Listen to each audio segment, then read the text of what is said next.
প্রিয় বিনিয়োগকারী ভাই ও বন্ধুরা আমার আসসালামু আলাইকুম। চলতি সপ্তাহের 5 কার্য দিবস আমরা অত্যন্ত অস্থিরতার মধ্য দিয়ে পার করেছি। এই 5 কার্য দিবসের ভিতরে 3 দিন আপনার নেগেটিভ ছিল, 115.11 পয়েন্ট, এবং 2 দিন পজিটিভ ছিল, আপনার হচ্ছে 41.26 পয়েন্ট। যদি ভাই চলতি সপ্তাহে অস্থিরতার মধ্যে দিয়ে গেলেও আগামী সপ্তাহে ইনশাল্লাহ আশা করা যায় যে মার্কেট অত্যন্ত সুন্দর ধারায় পরিবর্তিত হবে, কারণ মার্কেট গতিশীল ধারায় পরিবর্তিত হতে, ইতিবাচক ধারায় পরিবর্তিত হতে অনেকগুলো সহায়ক উপাদান কাজ করবে বলে আমি আশা রাখি।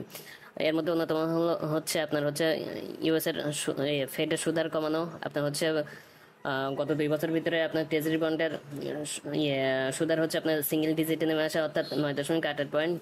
আপনার হচ্ছে বেক্সিমকো 15টি কারখানা জাপানি এবং আমেরিকার বিনিয়োগের মাধ্যমে চালু হওয়া আপনার হচ্ছে চিঠি সংক্রান্ত যে ইস্যু ছিল সেটাও সমাধানের পথে। এছাড়াও আরও অন্যান্য সহায়ক উপাদান আছে যেগুলো ইনশাল্লাহ মার্কেটকে গতিশীল করতে সহায়ক ভূমিকা রাখবে। ধন্যবাদ। আসসালামু আলাইকুম।